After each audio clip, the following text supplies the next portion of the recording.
ready. Oh, man. Let us know. Are you live, Blake? You're live. You're live. Right, outstanding. Yeah, boo-boo. We were eating lunch over at Aventine, and I decided to get a apple crisp to cleanse my palate after I was eating that hamburger, because that hamburger had pimento cheese on it, and it really soiled my palate. And so I got that apple crisp, and it crisped it right up.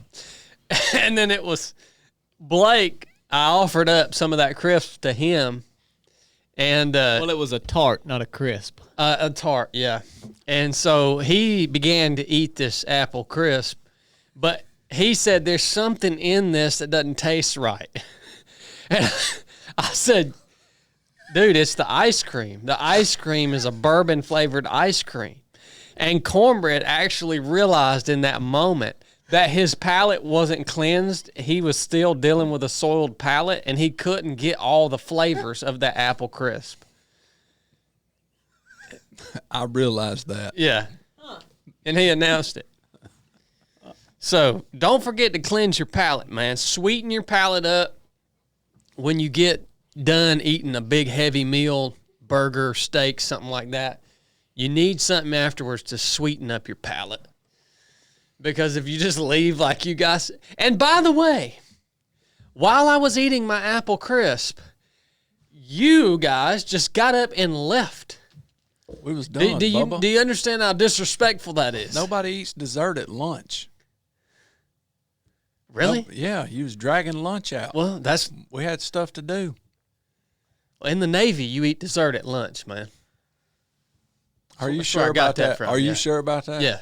That's where I What got would that be a from. Navy dessert? Cream pie.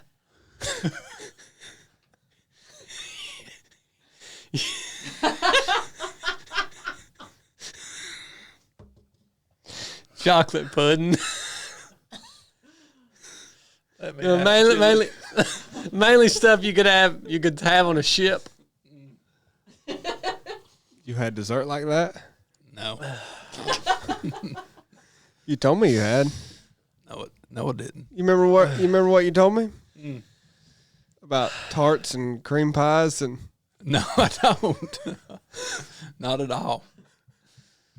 Oh, good night. All right. What's up, guys? Welcome back to the 307 podcast. We're glad you're here. Blake, we got any announcements for the week? You know we do. One of them's right there in front of you. Oh, man. Have you seen this? oh man. I just got mine today. All right. This was Blake's idea, Oh man. and Chili found out how to do this. Well, kinda. But Chili's got us some legit 307 Project Nalgene bottles in stock.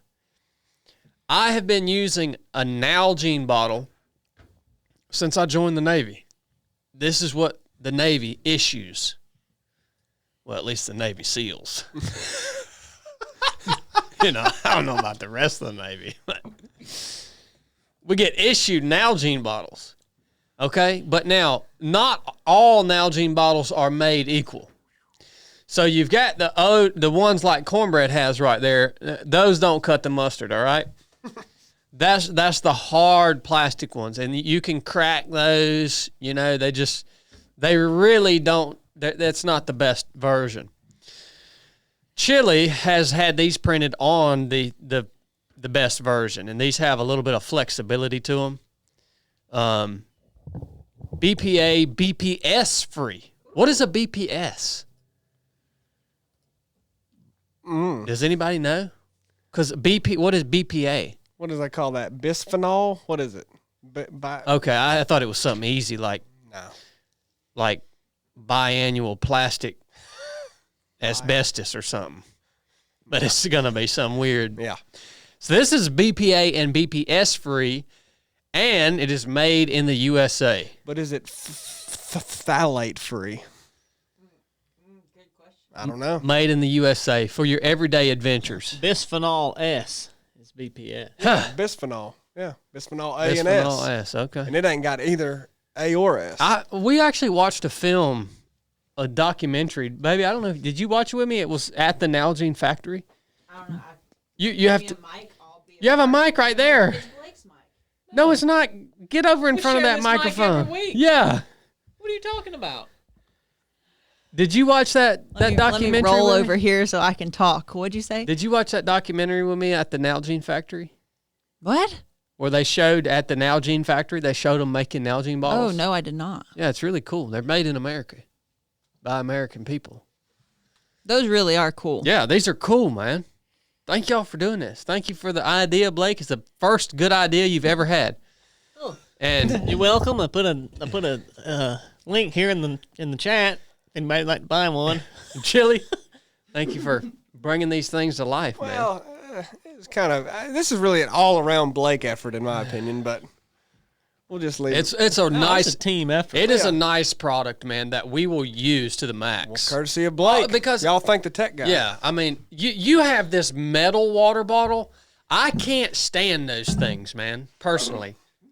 And I know why you're using that one, Why? because you got it for free. Yeah, That thing for years. that's true. But I'm not. And now that's a cool company, CNC Machines. Yeah, That's a cool company that gave you that. I know. They were awesome people. yeah. Yeah. I've always used this, But so now I got to switch. You're telling me? I just can't do a metal water bottle, man. They're too heavy. I can. They're just too heavy. I don't want to carry that thing around. Well, another announcement is you've been getting your running legs back to you. This past weekend, you did all that running, getting preparation for November for a race. You're Yeah. going to set We got big, a race. big record, right? We have a race coming in November. Yeah. The Mountain Mama Farms Classic. All right? You got a 4-hour version. You got an 8-hour version. I don't care if you're fat, skinny. I don't care if you're, only have one leg. This is a race that you can come out and participate in. I don't care if you have no legs. It's on a private farm of a good friend of ours, and we have mapped out this loop. How long did you list the loop as? Did you list that online, baby? Yeah. And we listed it roughly 4 mile loop. About 4 miles, yeah. That's about a 4-mile loop. Yeah. You get as many miles as you can get within your allotted time, 4 or 8 hours. But there's going to be a lot of festivities there. There'll be some stuff going on for the kids. We want you to bring your family. All right? We want you to bring your kids. I don't want to be around your kids, but we want you to bring your kids because there are going to be people there who want to be around your kids. And there are going to be other kids there who want to play with your kids too. And your kids can go out and even run a loop with you if you want. There's going to be all sorts of vendors out there. Obviously, our partners, First Form, Barbell has contributed all kinds of stuff for the winners. We've got all sorts of. We've got a chiropractor, a massage therapist, food trucks, HOIST. Oh, it's gonna be big, son. It's gonna be real big. Yeah, so that's what makes our races different, in my opinion. I mean, I'm not saying that any other race is any better or worse, but ours is different because of the fact that it's like a big festivity. So that's coming up in November. If you haven't signed up for it, well, you're missing out, man. You're missing out on an opportunity to be around good people, to have a good time, to create a memory. And if you want to come out and you want to run hard and push yourself, you're missing out on an opportunity to push yourself and to become better and learn something new about yourself. So check that out. It's on Ultra Sign Up. You got anything else for us, Blake? No, that's the highlights for this All week. right. Are we gonna do something if it sells out? No, we're not. Okay. Don't worry about that. We're not gonna do nothing. Corn's fine. doing something. I do think The race is already over halfway full, right? Well, there's 108 people signed up right now. I believe is the most accurate recent update statistic, and yeah, I think we should do something if we get at least over 200. Don't you, Corn? Don't you? Is it capped at 200? What's it capped at? Don't worry about what it's capped at. Okay. It's halfway full. So if people want to sign up, they better sign up now. All these hymn haulers going to wait till the last minute. It's going to be full. Well, we're within striking distance of it filling up, and I think we should do something if it fills up. What do you think, Corn? I agree. What should you do, Corn? What should you do? Corn's You're part gonna of we. eat. Corn's You're part gonna of we. eat. Corn's gonna eat 20 hot dogs in 2 minutes Blake if we said- sell out. Blake said he wanted to get a dunk tank and put corn in it. No, not in November. Show ain't. No. That would be so fun. I say we get Stacy to corral one of them cows up, and we let Cornbread try to ride a cow. That's the prize if we sell out. That's not we. Yeah. That's not we doing something. That's corn doing something. Yeah. So if it sells out, then you've got a race / cow riding competition. Rodeo. That's not happening. Yeah. Show ain't. I think that'd be a good show, Corn. Way to not be a team player. Yeah, well. Corn. Oh well, Bubba. You should be able to be one with the cow, Corn. It should be pretty, No. No. Should be easy. Well, you guys have to take also into because I didn't even think about this. He is still on his fitness journey. What does that have to do with anything? Corn, you know what I'm saying, Chili? Yeah. I mean, so if he was to try to ride that cow and it, bucked him off or something and stepped on him and stuff, it might upend his fitness. Yeah, journey. it would set him way back on his fitness journey. I bet you Corn could get the rower higher calories than you in like a 10-second sprint. Guarantee you he could whoop you. I bet I could whoop him in a minute. Ooh, 10 seconds, my butt. dang. Okay. I will bet you $1,000. Now look. You don't always have to be big stacking me. Corn, you know 20 I ain't seconds. got $1,000. 20 seconds. Keep it at 20 seconds, Corn. That's where you're strongest. Yeah, I mean, I ain't got $1,000. You got $1,000. No. Yeah, you do. No, I don't. Well, No. bet him. You have to pay him $1,000, and he has to do a dunk take during the race. Oh, well, we're about to give you a bonus, so I'll bet you your bonus. No, move along. Okay, that's what I'm saying. You know what? All you got to do is show up to the gym. Come in the gym. man. You ain't never in the gym anyhow. Just show up at the gym. If you're not, We'll go if you're not going to put your money where your mouth is, man, I ain't even going to play. No, I'm putting my mouth where my mouth Yeah, is. that It's don't my word. I will beat you. That don't mean nothing. My to me. word. There's got to be for if I'm going to push What's hard. next? If I'm going to push hard, there's got to be next? Good night, guys. Why don't we Bet have him a 100. Bet him 100. Why don't we have a 3 of 7 No, project Blake, I 2,000 meter row competition? Hey, would why don't you just literally- do it with no money just you- for bragging do rights? you understand how? Company wide 2,000 meter row competition. All right, say that again. Why don't we have a company wide 2,000 meter row competition? I'm getting in on that. Yeah, 2K row. Yeah, I mean, we can do it. Y'all beat me on 2,000 meters. You were just talking a big game. Yeah, I'm quick at the beginning. Yeah. I got power at the beginning. After I'm you- honest. I'm an honest man. So what, are you- Yes, I was talking a big game for the 20 seconds to a So minute. what, you're talking about- and I'm talking another one. Y'all will beat me on So that, you're but I'll talking- still do it. So you're good for about 3% of it. About 3%. Yeah, absolutely. Okay. Yeah. He's got about 3 good pulls in him. Yeah. Sorry, Corn. I was trying to brag on you, and I opened the can of worms. It's okay. Well, you know what? If a man was that confident, you would think that he would just take the bet and win I don't bet. $1,000. I don't bet. I'm saying. Bubba. I don't bet. You're not a big gambler, are you? No, not at all. Not at all. Tell that to DJ Terry D and Murphy, man. I know he's been watching you gamble up there. Who? DJ Terry D. Yeah, I don't know who that is. Yeah, you do. So you guys liked my new hat this morning, huh? I did like it. Yeah. Yeah. Nobody wants to talk about your hat. Yeah, it looked Get good. on to the meat ki- of the conversation. What kind of hat was So that? it's a Filson hat. Filson. Yeah. Made in America. Yeah. Did you get that on your trip this weekend? No, I actually ordered it a few weeks ago. Yeah, I was real excited about it coming in. This was my first morning I got to wear it. Yeah. Yeah. Okay. It's a Filson. Yeah. Yeah.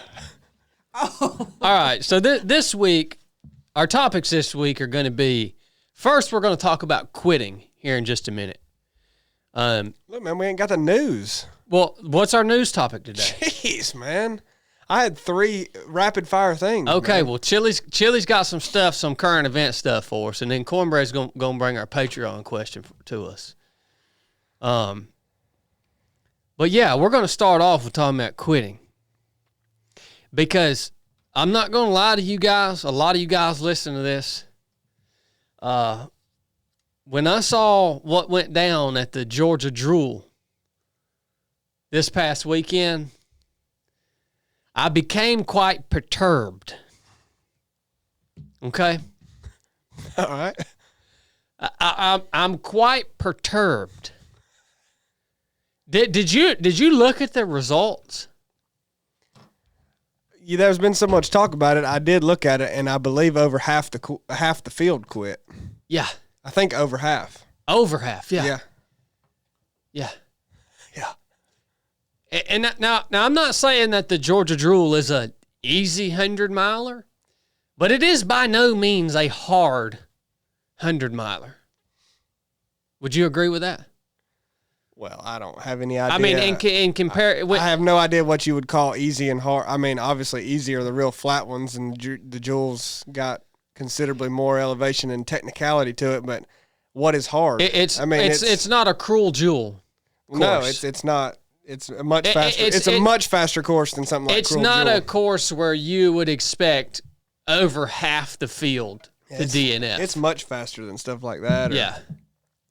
And the cutoff time is so generous. Yeah. That so I'm quite perturbed about it, and we're going to have a talk about quitting. But first, I'll talk to you guys about something. I actually want to ask you guys a question about something. You know what this is? Yeah. Sounds like you're going to quit on that. Jury duty.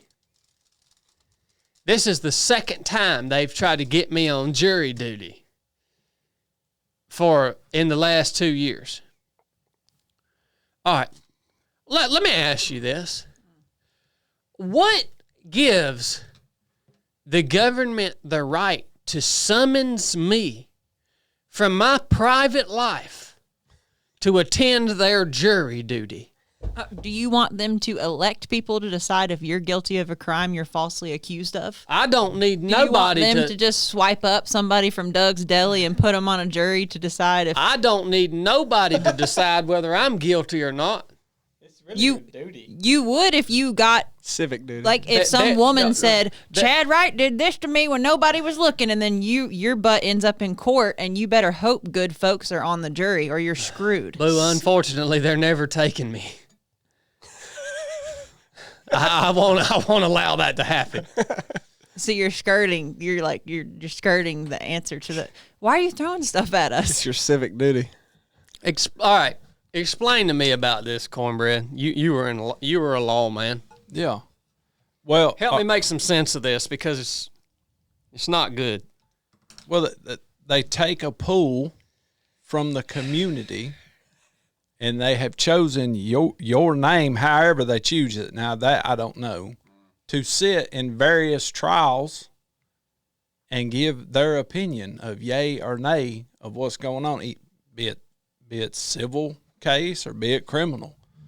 And they go through that various pools until they select is it grand jury or regular jury? I don't even know the difference between the two. So so when you sit on grand Superior jury, court. yeah, when you're sitting on a grand jury, you go through there and they'll bring various felony cases in front of you to see if they even want the community to proceed with them. In grand jury, you sit in a big old room, and the judge isn't even in there. Well, so I don't have here's the thing right here. If you're gonna pull me out of my private life to come and sit and do your jury duty, then okay, government. Well, then you're gonna compensate me financially for whatever it is I was going to make that week in my private life. Now they're going to give you about $25 a day. Exactly. How is that legal? Because here's the thing. If I have a contract for a speaking engagement that I have to go to on the day of jury duty, and that contract says that I'm going to get paid $30,000 to do this speaking engagement on the day I'm summoned for jury duty, well, what? You see what I'm saying? Like, yeah, okay, I'll come to your jury duty, but you're going to fulfill this contract. Well, honestly, it's not that hardcore. If you was to go to them and say, hey, this is what I've got lined up right here, this, and this, and this, I guarantee you wouldn't go. Okay. I guarantee it. You wouldn't go. All those people that's in jury duty most of the time are people that want to be in jury duty. Oh, they want to get away from their job, huh? Yeah, that, in my opinion, that from what I've seen, most of them, I've heard and seen people give lies for excuses and get out of it, and I've heard people give the truth. I got something going on. I just cannot leave my job. My job depends on me. Okay, well, we'll set you over here in this pool, of names, and if it just boils down to where we have to have you, then you're going to have to come. I've heard them tell people that too before, unbeknownst whether those people ended up coming or not. But I have seen them just slap work with people. I've seen them. I haven't never seen them say, "No, you're coming." Okay. Regardless, you're coming. I've seen them tell more police officers that, that had a hunting trip planned or something like that, and you got some criminal that's been waiting 6 years to go to trial, and it just happens to be that they're going to try the dude on the weekend or the week you got a bear hunt scheduled, and then, no, you got to come. You ain't got no other choice. Did that happen to you, Corn? Maybe. you know? It's not as hardcore as what it sounds. Okay. All right. Now, the that law, makes me feel a it's lot black better. and white written that way, the way you're explaining it. It is black and white written that way. But from all the assistant district attorneys and everything I've ever worked with, it ain't been that way. Do you feel like this whole jury duty thing is good or bad, Chili? I mean, how do you feel about it? I can't start to think or comment on the way jury duty is now without going to the foundational corruption of our court system and the law in this country. I think it's corrupt from the foundation. So when you debate like, oh, should people have to go to jury duty or not? Well, to me, that's a down the line argument or conversation. I think I don't like the way anything is done here. I mean, we have corrupt judges all over the entire country. People don't really realize you can get, if they want to convict you of something, and people think they want to get Donald Trump on all these felony charges and put him in jail. They don't want to put him in jail. You could. I mean, if they want to get you, the normal person, they can find a way.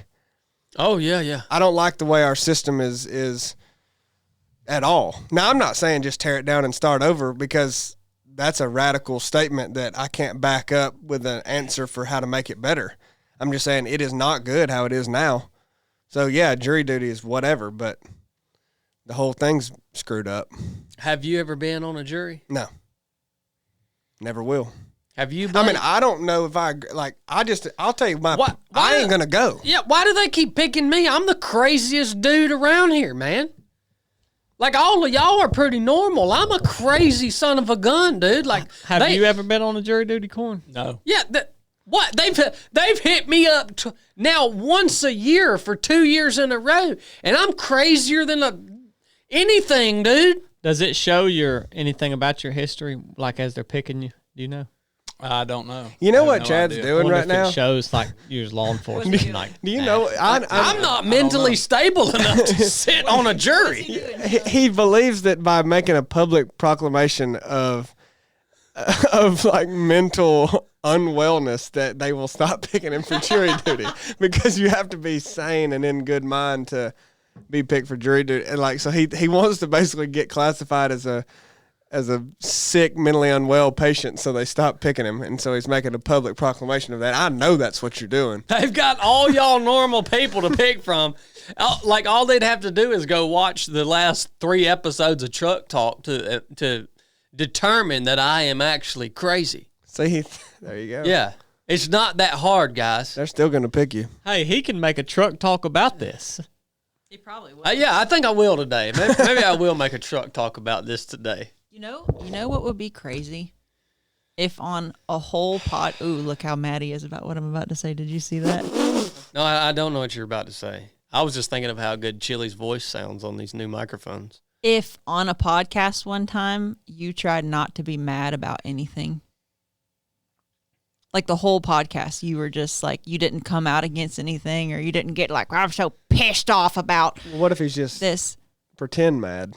I just think it would be fun to challenge him, like just one podcast. Like, you're not allowed to be mad about anything. I think it would be. Ooh, oh, what's happening to your mouth? Well, you know what they say? What? It's better to be mad than sad. Heard. Yep. And on Sunday, I was sad. You know.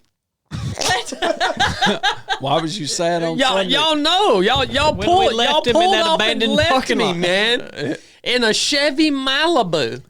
That was your choice. Y'all pulled off and left me sitting in an abandoned parking lot in Bowling Green, Kentucky, in a Chevy Malibu with a flat tire.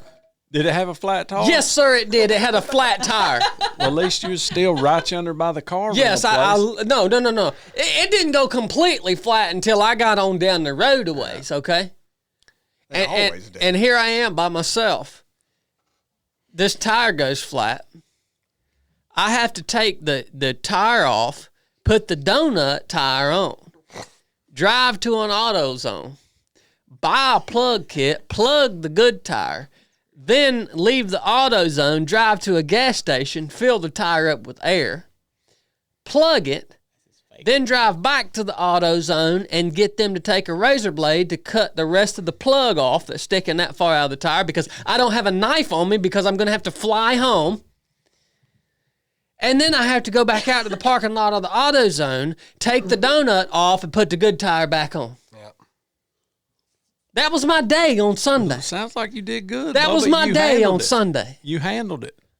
Good job, bud. Are you mad about it? No. I was sad about it. Yeah. And it's always better to be mad than to be sad. I always heard it's better to be pissed off than pissed on. That's another good one. You're exactly right. And I was getting pissed on Sunday. Yep. Nice. Yep. Now, like I told you guys, man, I'm quite perturbed. See, I'm not mad or sad. I'm just perturbed about the number of people who quit at the Georgia Jewel. And you know what perturbs me the most? What perturbs me the most is when the people that quit don't own the fact that they quit. That's the most perturbing part. Like let's just skip over the fact that we decided, consciously made a decision to quit. Let's just skip over that and talk about the fact that we had a good time. Okay? Now look. To be clear, because I feel like you are probably, I'm almost positive you're calling out somebody specific you saw on Instagram or something. I'm not calling out anybody, Why would any you say that? specific person. Why would you say that? This- then? this is just a- like you did. This is a general conversation about quitting. I'm okay? just Now a lot of people that did quit running that race, the Georgia Jewel, a lot of people that did quit running that race this weekend, they're going to hear what I'm saying and they ain't going to like it. But y'all know old Chad. Old Chad loves you so much that he's going to tell you what you need to hear. And he's not going to tell you what you want to hear. So if you've got thin skin and you're worried about getting your feelings hurt, please tune off of this podcast and come back another week. All right? Because this is important. I want you to understand something. When you say you're going to do something, the first thing that you're responsible for is preparing yourself to do that thing. Now, in the world of ultra running, we call that training. That's what we call it. But when you make that announcement that you're going to do something, it is on you. The burden of responsibility begins that moment for you to prepare yourself in every possible way for the thing it is that you're about to go do. And if you are not willing to prepare yourself to the highest level that you are capable of, in order to do that thing, don't even say you're going to do it. Don't even sign up. So the burden of responsibility starts at that moment. Am I confused? Am I the only one that when I decide I'm going to do something, am I the only one that takes the responsibility of preparing myself to actually show up ready and capable to do that thing? Am I the only one that takes that seriously? Like, does nobody, do you feel that burden, Chili? Have you felt that burden before? Where you kind of set a goal for yourself and you said, man, okay, I'm not good enough. So I've got to do what I need to do in order to get good enough, to do what I said I want to do.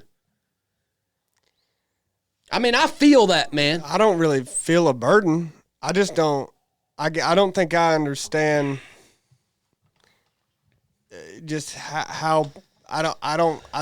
I don't know how people think other than that. I mean, it's not a burden. It's just. It's a responsibility. It's just logic. Yeah, it's like, your responsibility to do that. You're not talking, like, it's a weird thing to even talk about. I'm going to go do this, and then you don't do anything for a year, and then you try to do it, and it doesn't go well. It's like, well, I mean. Or you just act like it's no big deal. Like, yeah, I'm gonna do some things here and there, but we're not really gonna get serious about preparing ourselves to do this thing. Yeah, I think that's odd. We're not really going to commit what we know we must commit in terms of time and resources in order to absolutely do everything that we can. Throw everything at this thing that we can to prepare ourselves. Nah, we just going to do a little bit here and there, when we got time to. Nah. You need to flip your daggone mindset, man. All right. So that's the first point I wanted to share with y'all. The second point is no matter how you decided to prepare yourself, whether you took your training seriously or not, whether you prepared the way you should have or not, when you stand on the start line, you've got it to do, son. When you stand on the start line, I'll speak for myself. When I stand on the start line of the Georgia Jewel, which I have done 3 times, all right, I've got second place at that race twice, and I think the second year I ran it, I got sixth place or something like that. So I've stood on the start line of that race 3 times. The first year I was ready. The second year, I didn't prepare the way I should. But when I stood on the start line, I said, I've got it to do. Like, I accept full responsibility for not being prepared, but that don't change a thing. Like, I'm leaving here, and I'm coming back here within the time that's allotted for me to do so. And the fact that I'm not prepared, you know what that means? That it's going to hurt a lot worse. That it's going to take a lot longer. That I'm going to be extra miserable. But I'm going to hey man, that's my fault. But see, that's not the way y'all operate. And I don't know what's wrong with your thinking. Because I know how you operate. You stand on the start line, and in your mind, there's an out. Before you ever take the first step, before you ever even cross that start line and you enter into this thing that you've said you were going to do, there's an out somewhere in your mind. You are telling yourself somewhere in your mind, you know what? If this gets real tough, if it starts to hurt way worse than I want it to, there's an out. I don't really have to do this. It's my choice, right? That's not the way that I think when I stand on the start line. Like, it obviously, it's an ultra marathon. It's a controlled environment. But I even lie to myself and I convince myself that whatever happens out here, it's on me to figure it out and to fix it so that I can keep going, because there's only one way out, and that is through the finish line. Like, I lie to myself and convince myself that that's what's actually true. The only way out of this thing is through the finish line.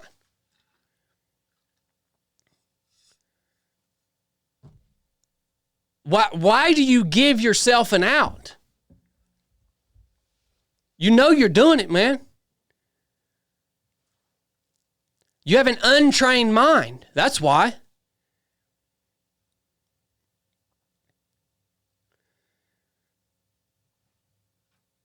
Look here. When y'all start these endeavors, unless you have a serious and diagnosable medical condition that disables you from being able to continue to move forward, then you are a quitter if you do not cross the finish line. I don't even care if you stay out there the whole time until you just time out. Because at that point, that's the same as quitting. Because what you do is it starts to hurt bad, and you make a conscious decision to slow down. And you say, I'm just going to keep walking until I time out and I miss the cutoff. So then I don't have to say I quit, right? I got timed out, right? No, you quit, man. Don't play that game with me, dude. Like, y'all can't play that game with me. Y'all can play that game with 98% of other people.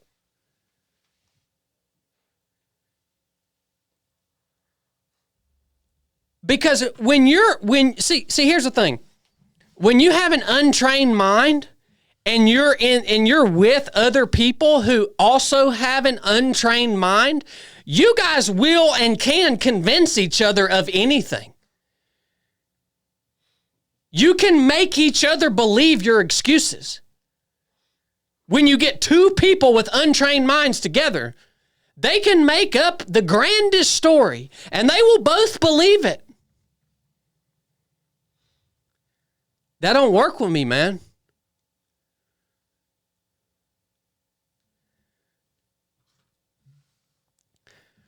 So why am I so perturbed? It's because I care about you guys, dude.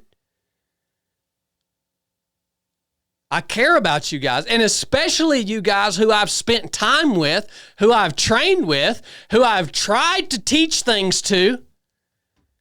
I care about you guys. I'm invested in you. I know you. I feel like you are my brothers and my sisters and my friends. So I care, man.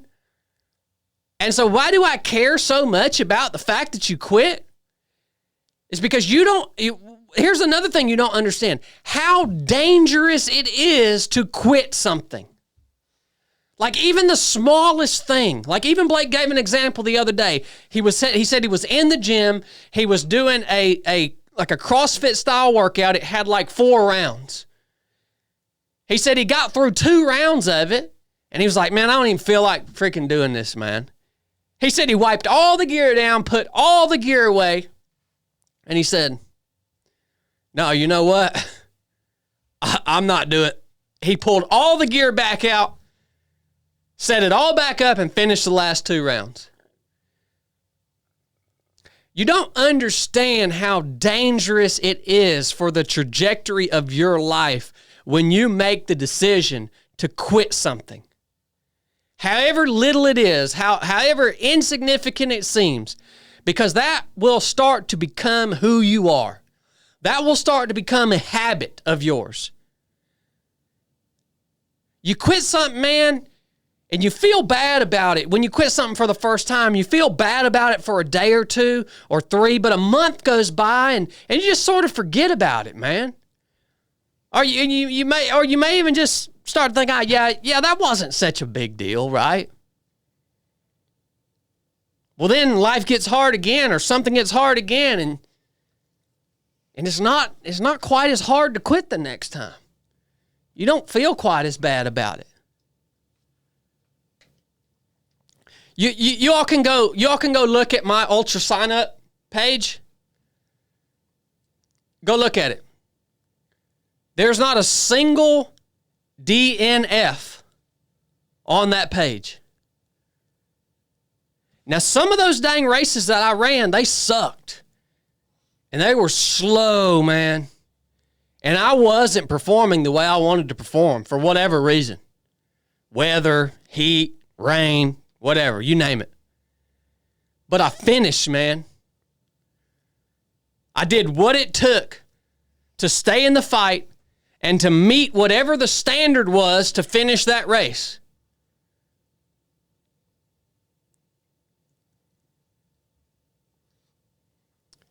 And so,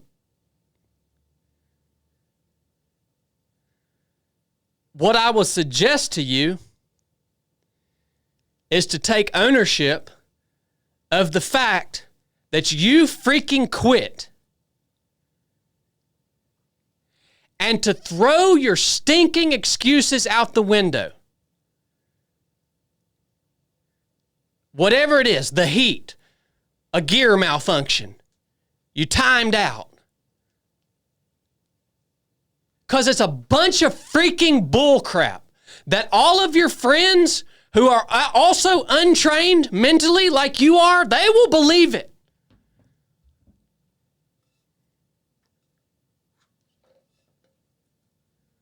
But you know in your heart of hearts that it's a bunch of freaking bullcrap, man.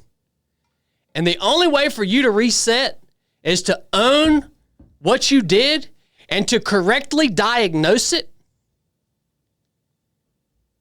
In that moment, why did I decide to stop? Why did I decide to slow down? What happened there? Like, brutally honest. And to freaking own that in front of everybody. And don't do it again. And before you commit to something again, you better be ready to do what needs to be done in order to show up fully prepared to get the freaking job done, man. And that goes especially for you guys who are Christian. Because you're not just representing yourself.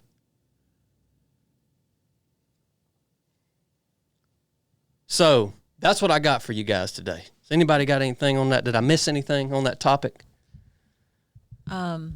Hey, I was there this weekend with everyone. You were not. Do you guys remember that time? I think it was 2 rock courses ago. The guy overheated. You guys pulled him. Chad did not make him sign the burden. He was like, "Can you let me finish, please?" Well, no. Let me remind you of a statement that I made. If you have a diagnosable medical emergency, that is different. But then you said that what happened to most people this weekend was the heat, and a couple of them got to vomiting so bad they literally couldn't even drink a sip of water. Oh yeah, if you're heat stroke, yeah, you can't keep going. Okay. Yeah, if you're heat stroked, like, but not like if you're just tired of being in the heat, like it's really hot. But when somebody is heat stroked, yes, you're vomiting, you're crapping on yourself. Like there are Yes. diagnosable symptoms of heat stroke, and that is an extremely dangerous medical condition that you need to immediately seek medical care. Yes. Yes. And if you're not familiar with the symptoms of that, you need to be careful. Well, you it's should be. An ultra marathon is not worth risking your life over. It's just not. And if you're going to endeavor to do these things, that's part of your training, is to be familiar with medical emergencies that you might potentially encounter out there on the trail. Yeah. Yeah, that's part of your training. Did I miss anything? You guys are all just sitting in silence. Was I too hard on them? Was I too hard on people? No, I just think it's funny. What's funny? Well, that Brooke challenged you on that. I saw that coming.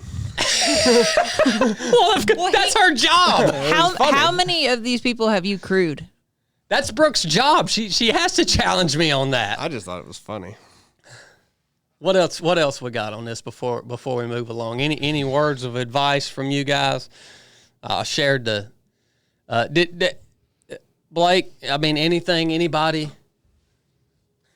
I'll just I say, mean, I guess you guys haven't seen me like this in quite a while, huh? I'll just say I think it's fun. Like, there's a lot of different reasons that people do races. Some people try to win and they're trying to push their own performance. And, you know, a lot of people nowadays, it seems like, and especially in the 3 of 7 project community, just they don't really expect to run to win or necessarily or whatever. They just want to push themselves and, you know, sign up for a hard challenge and then complete it.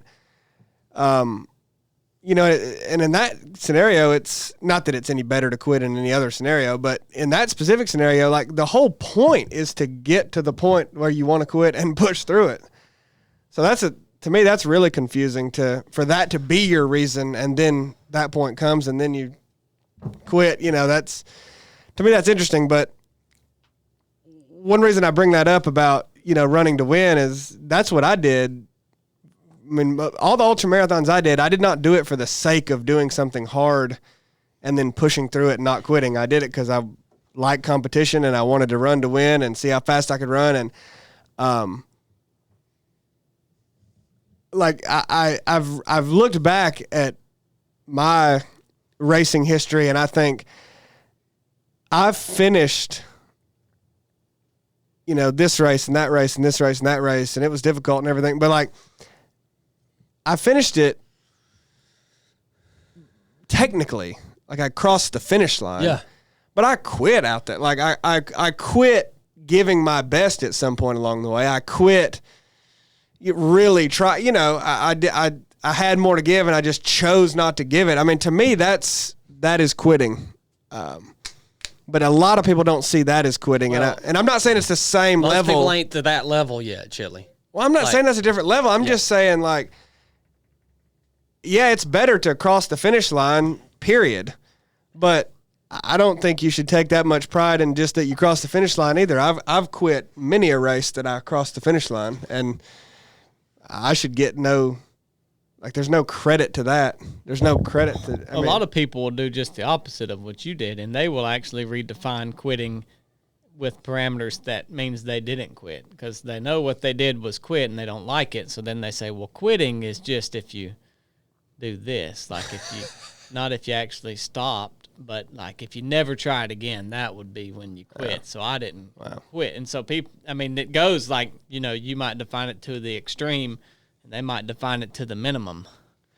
Well, I think the way I define it's the most accurate way to define it, and I've quit a lot, unfortunately. And I did challenge you on that one thing because I felt a little perturbed that you didn't bring up the heat, that was a major issue. But I like everything you said. To me, I like it more in like a life, job, relationships, marriage, kids. That's where it actually matters. Yeah, but I am not like I don't take the sports as seriously as you guys do. Like if I run an ultra marathon, I'm going to preserve my body and my health over winning. Like, but that's my personality. You're willing to break your body to win. And I am like, that's also the reason a lot of these people are signing up for the race. I mean, that's their stated goal. yeah. And I And then it got hard and they quit. So, like, Yeah. you got to ask yourself why. I mean, yeah. Yeah, and the last thing I want to say about this, and then Cornbread, if you have anything, feel free. But I want to tell you something that when you set a goal like that, and you show up and you start that thing, it is more important for you to finish what you started than it is for you to be having a good time.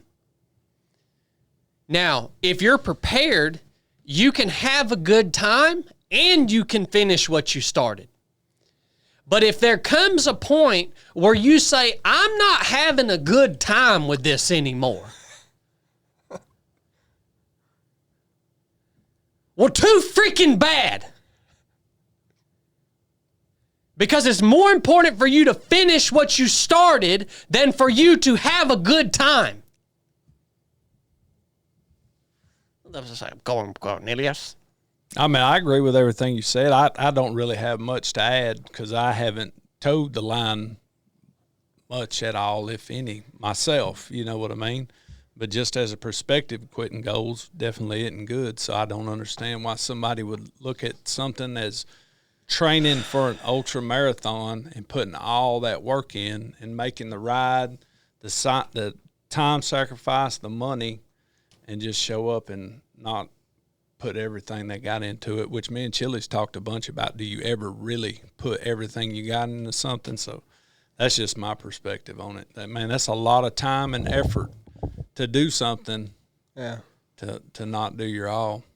Well, we talked the other day, Corn, about like, you know, how some people will quit different things much easier than other people. Yeah. And, you know, we're talking about this in the light of a race or something, but I thought that was a good point. Yeah, I agree with that. I think that's a little bit different than setting a goal, but I agree. Like there's things I know that Chili would do that I just wouldn't deal with at all, and I'm sure there's things I would do that you just we was having a talk about emailing some people. Yeah. I would email them. Yeah. But you didn't or wouldn't. Yeah, I want to quit that. Exactly. You remember the conversation we was having? Some people will quit different things, and I know this is specifically talking about a goal in a race. Yeah, it's different. Yeah, it's is. quitting something you said you were going to do. It's like tomorrow. So there are things I need to quit. Here's one of them: nicotine. If I said tomorrow, I'm going to quit this nicotine, flat out. Yeah. Well, I've got it to do, buddy. Yeah.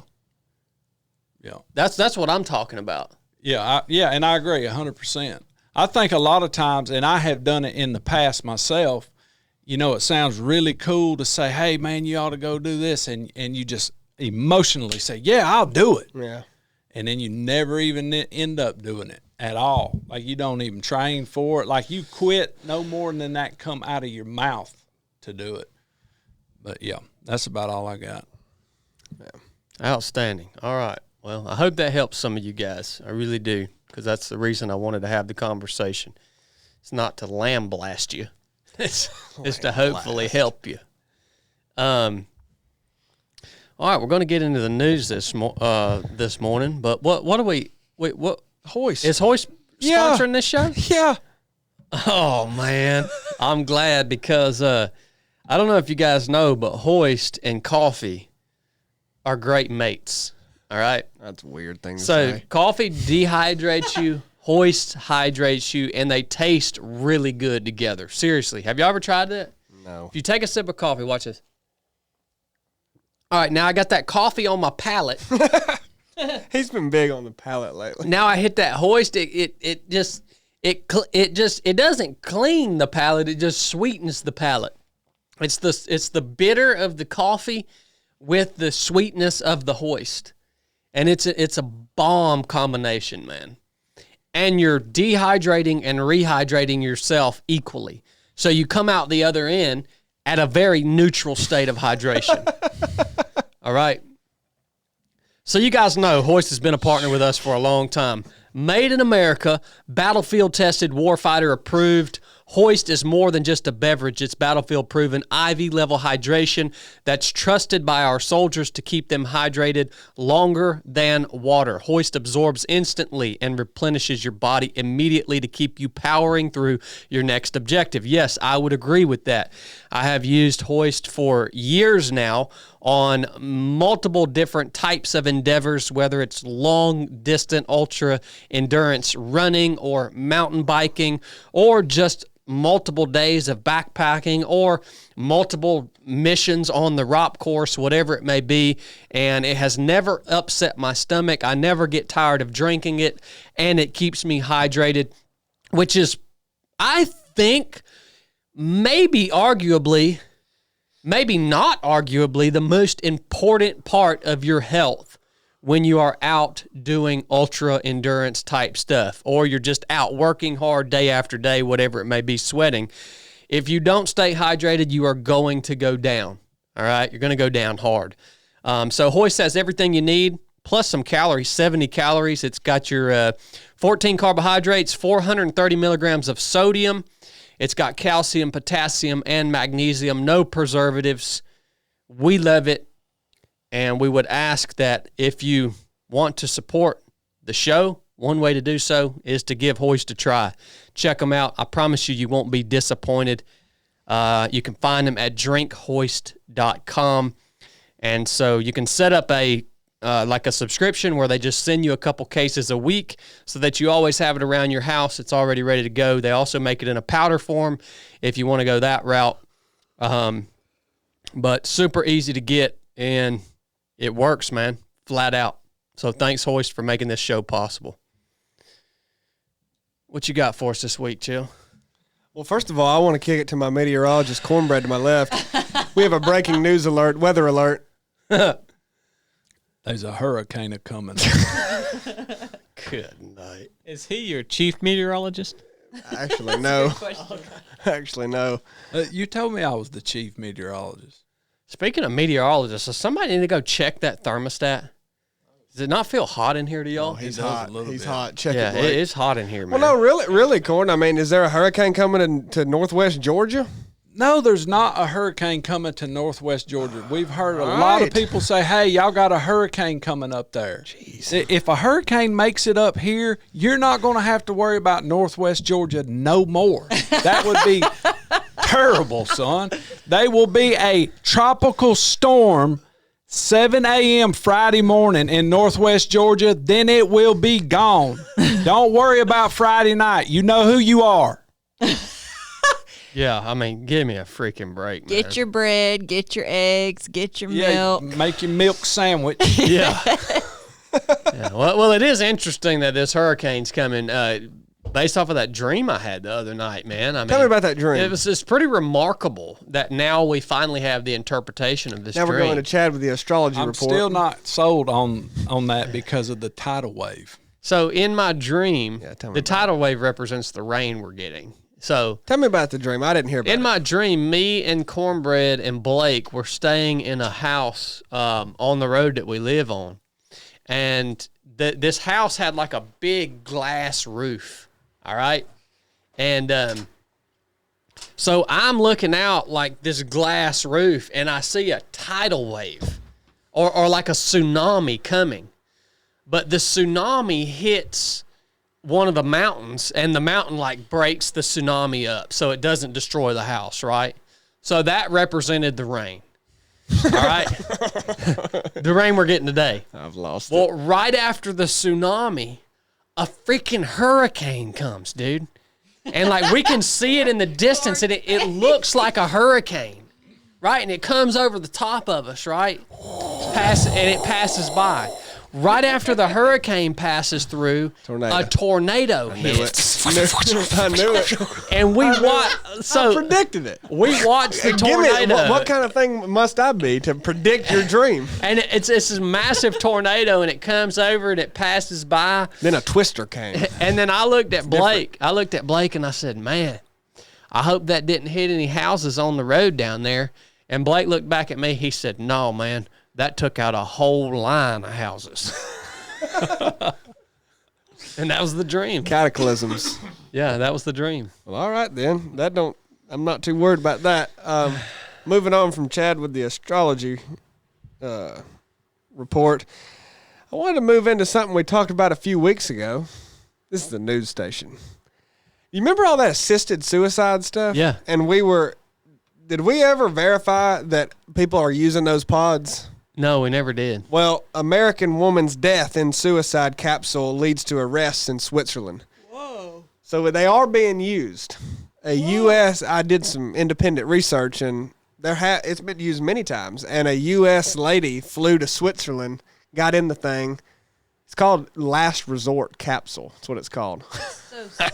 It's terribly sad. And I just laughed at it, but it is actually sad. I think I'm a sociopath. It is sad, but it's insane. Literally, it's called like Last Resort Capsules, and she got in it, and it does the thingy that just quietly suicides you. I don't know how it exactly does it, but and there's lawsuits like the article is talking about because I guess people in the U.S. are mad that that's even a thing, and you can go over there and use it. I don't know how that's working, but yeah, that's in Switzerland, and it is absolutely being used, and she's not the first one. So Good night, man. now that's some depressing news. Yeah, thanks. But I thought about that since that previous conversation we had to just give an update for everybody. That's what we do here. The news we bring the news to you, whether it's positive or negative. And I also wanted to talk about this. This is also probably slightly negative. No. Well, I mean, how could the news be negative? Well, it doesn't have to be negative, but it does just work out that way this week. Corn and me have been talking. I mean, Corn, you've talked a lot to me about Israel. Yeah. I mean, I wanted to go to my chief foreign correspondent with what's going on with Hezbollah and Israel. I really don't know that much. I haven't looked into what's going on in Lebanon, but I know What's going on in lesbian? Lebanon. Yeah, Israel is, dropping some missiles on them, and I say that's what they get. Well, Deal with it. Dang. That's what you well, now, get, Lebanon. okay. Well, now we're getting into opinion. What? Whoa! You think that's what Lebanon gets? Yeah. Yeah. Even though Iran is using this terror faction of Hezbollah as I'm proxy all for Israel jumping on Iran. No, they're jumping on Lebanon, who's they're caught in the crossfires. Man, there's a lot of innocent lives getting killed in Lebanon. But there's so many other countries that ain't going to let Israel jump on Iran. The reins have been pulled back on them. And the reins are pulled back on Iran, too. We've pulled back the reins on Iran saying, hey, you remember them nuclear weapons you want? Just let this smooth over. Big Mama Kamala's going to help you with that. Mama Yeah. Kamala. But why do you think Israel should just be allowed to Look, bomb Lebanon, without other people getting without them involved? firing rockets at them for years and years and years. Well, I'm not taking a side. You're the one taking a side. I'm asking questions. Yeah, no, jump on, smoke them fools. I'm just straight up. Do you have any problem with it?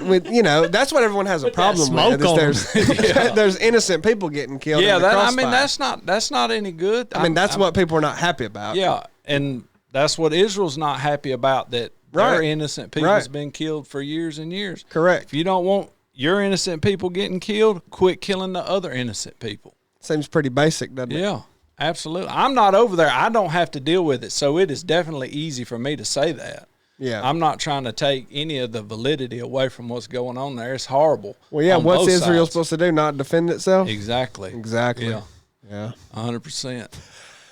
Do you think the U.S. should be involved in the Palestinian-Israeli conflict? Absolutely not. Oh, that's a good question. Absolutely not. Really?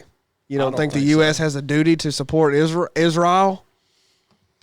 Well, we're Bible. We're involved from the very, very beginning because the U.S. is what propped Israel up in, what was it, 1948? 48. It was the Allies. Yeah, they I mean, actually got that. The That was US recent history. is the one that, we are essentially as a country responsible for And the great, creation or The nation. the reformation of the nation of Israel. well, Like, and Great Britain, that land was controlled by them, Yeah.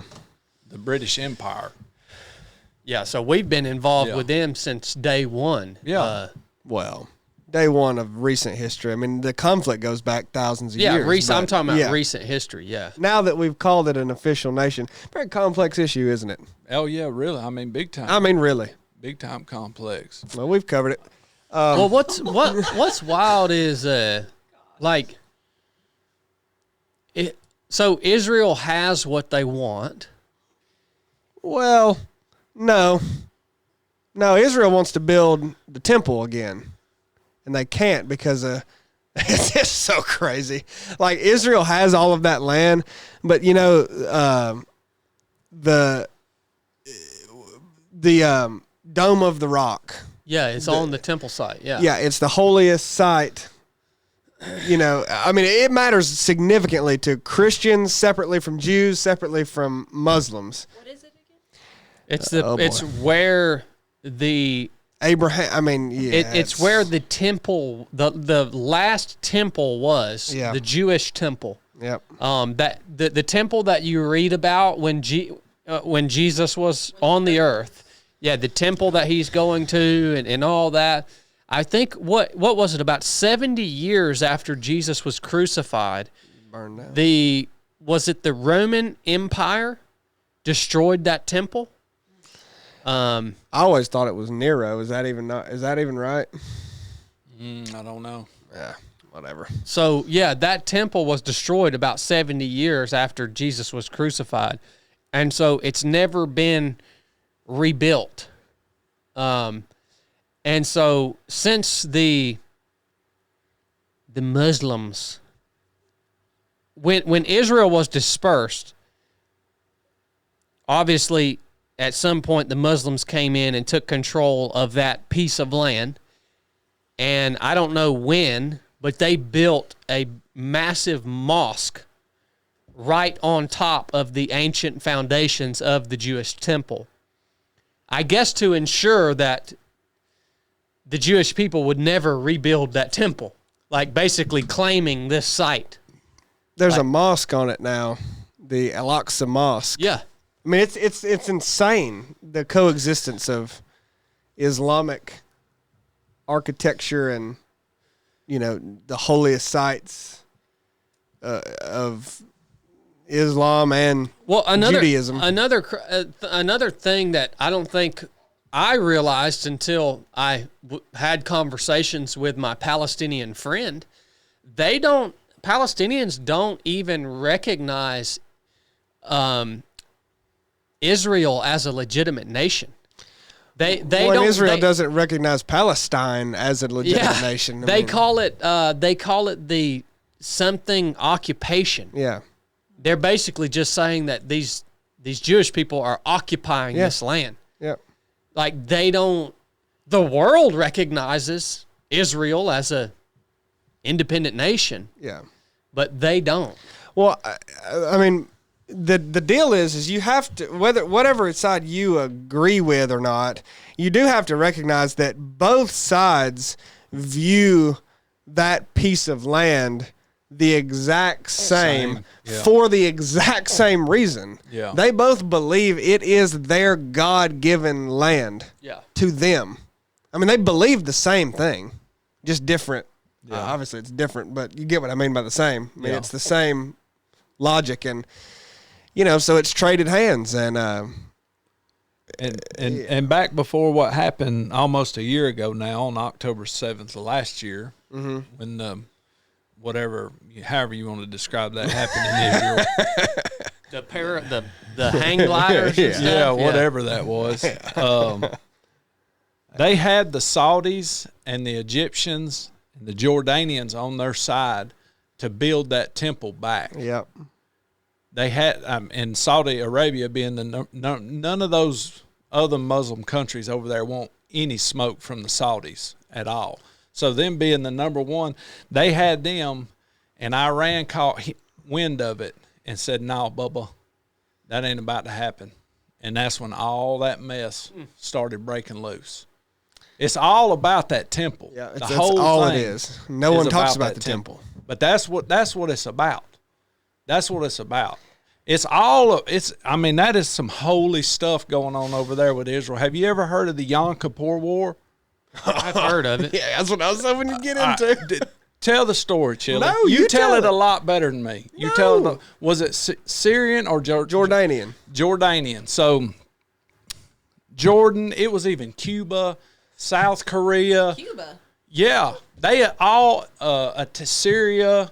They all attacked Israel in what 1973 or something like that. Yeah, They all attack Israel sounds right. in the 70s, and I mean are whooping the far out of Israel. It is looking grim, son. It is, and then we're helping them with weapons and stuff like that, but it looks like Israel is about to fall within a matter of days, and the Jordanian army was closing in on this very strategic position, and had they won, it was probably just going to be. Well, they were planning a secretive attack. Yeah, and had they accomplished it, and more than likely they were going to, it was probably going to end the war, and Israel was just going to be decimated. Dude, the clouds opened up. This is coming from a Muslim, a Jordanian sergeant that's seen this. The clouds opened up, and chariots of angels come behind the Jordanian army and killed every one of them. And that joker said, "We out of here, Bubba." And the war ended. Try to find that. That's how that war ended. You will have to dig deep in the internet. Have you heard of this, Chili? Well, no, not until Corn told me about it, but I've looked a lot at it. And, I mean, okay. Just because this dude said that, I can't. But Corn believes it Those wholesale. people are dead. I know. And the Israelis didn't kill them. Look, I mean, Corn believes it wholesale. I take everything with a grain of. I don't know that this dude's testimony is true, that he saw this happen. But it is very interesting. It is. It is. Because it's a fact how that war ended. Yeah. Is with them just flat. Snap I mean, them. just like done. Thousands of them dead, slaughtered. Yeah. Horses and all. Yeah. All of them. Yeah. Now, I didn't see it. I'm just telling you what the Jordanian sergeant said. All those Jordanian soldiers were killed, and the Israelis say we didn't kill them. They call it now we know that happens all the time. Yeah, but they call it the Yom Kippur miracle. Yeah. They were going to attack them on that day, which is a holy day. Yeah. Because they were going to be basically all sitting in their houses. Yeah. Right? I mean, it was going to be they had this whole thing planned. Like, we're going to catch them off guard. We're going to go do this. And they just rolled in. And as they were rolling in, they just started dying by the thousands and never really, it's insane. But the point of bringing that up and all of it is what you don't hear. You hear a lot about Israel and Palestine and Iran in the news, but you don't hear about the temple, which Corn's exactly right. Israel don't really want the land. They want that small piece of ground.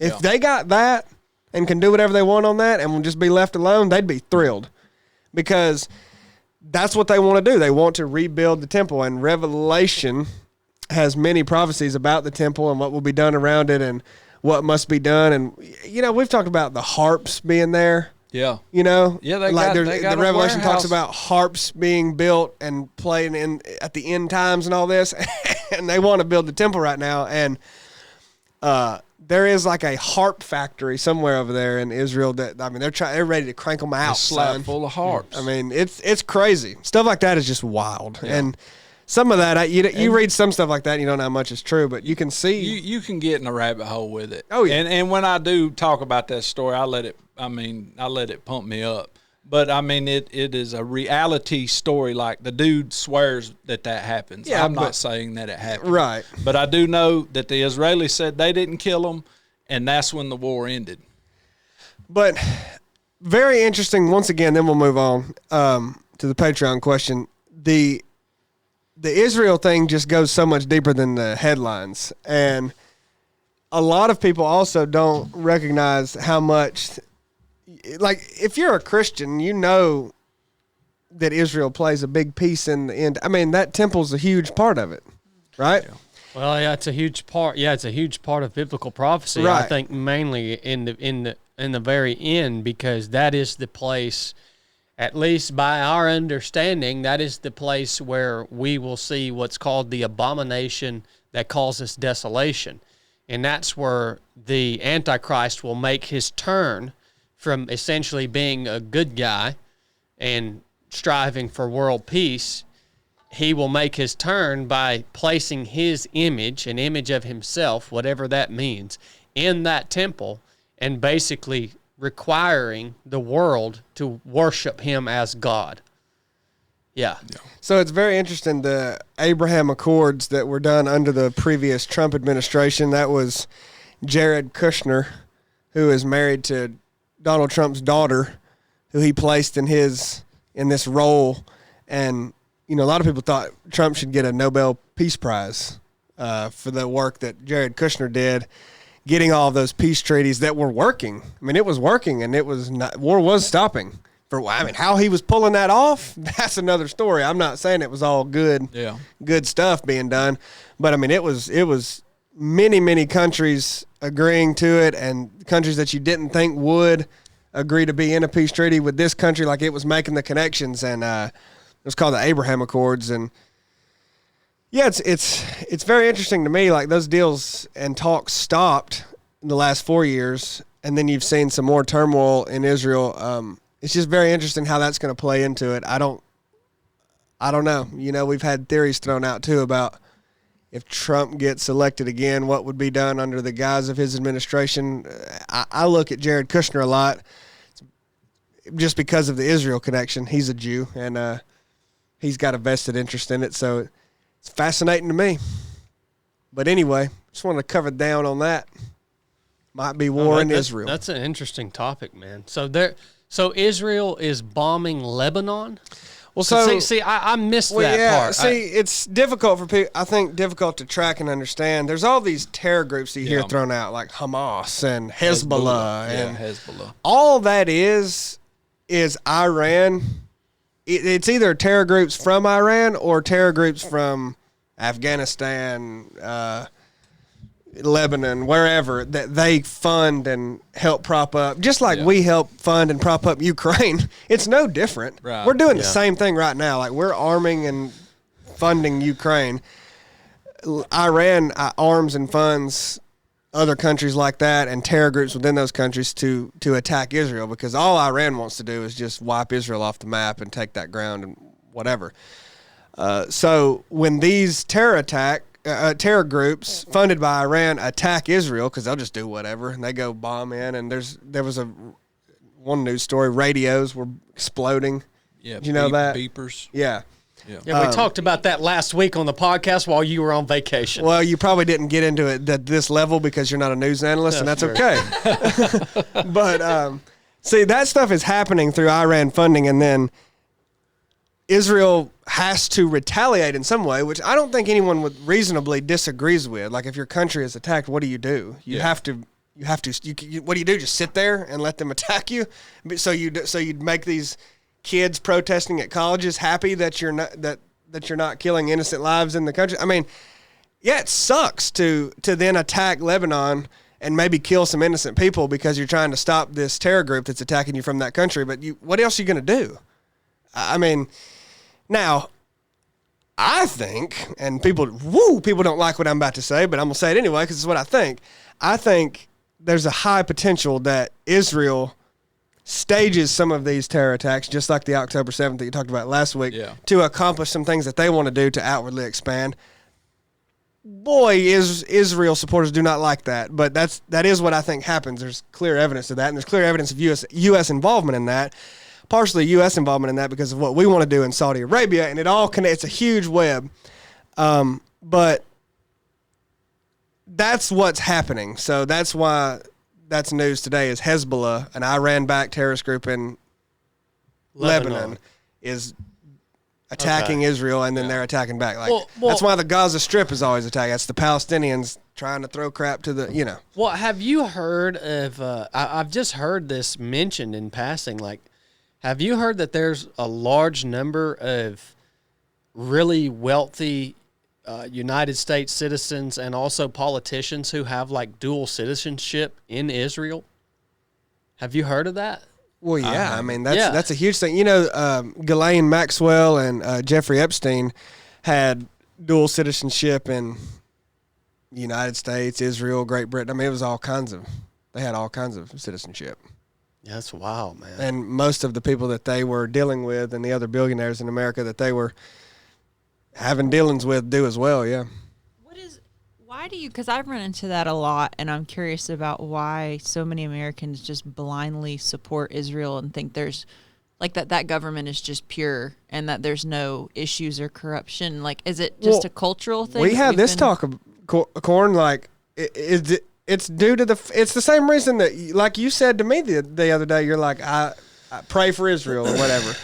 Yeah. I mean, it's because of what the Bible says to do. Yeah. And I think that turns into blind support. Yeah.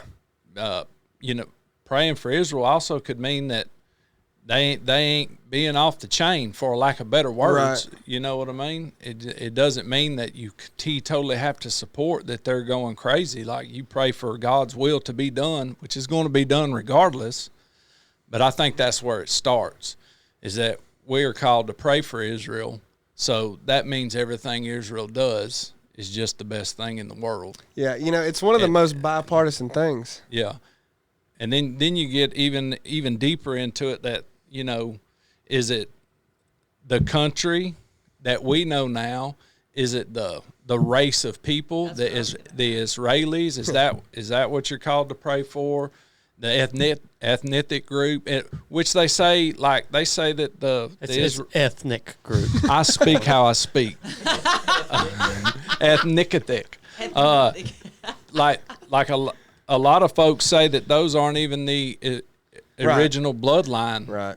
that's there now that was there, that they're Turkish or And there's the Black Israelite group that yeah. So, but I think that's where that comes from. But it's, if you don't think, you know, we think it's so funny how bipartisan it is and how Christians and atheists, and not all, but many from both groups will say support Israel. I mean, you've got, to my knowledge, Donald Trump and Kamala Harris don't disagree too much with what they say, obviously. Yeah. What they say is taken with a grain of salt, but what they say is pretty lockstep. Any politician you want to hear is like, they support Israel, which is very interesting that something is that agreed upon. Now, you see some other people, like there's politicians like AOC who, I mean, they full bore on the Palestinian side, but it's extremely bipartisan. It's very interesting. That part of the world controls the rest of the world, in my opinion. That's deep. That's the center of it. Literally, I think everything. Yeah, that is, I mean, historically, Yeah. like that's the cradle of all mankind. It's what it's always done. It's yeah. And people, I don't think when we talk about, oh, they are controlling the world and making decisions, and the United Nations and the one world government that we talk about coming, but not because of our predictions. I mean, it's in the Bible. Like, you can also just see that it's happening.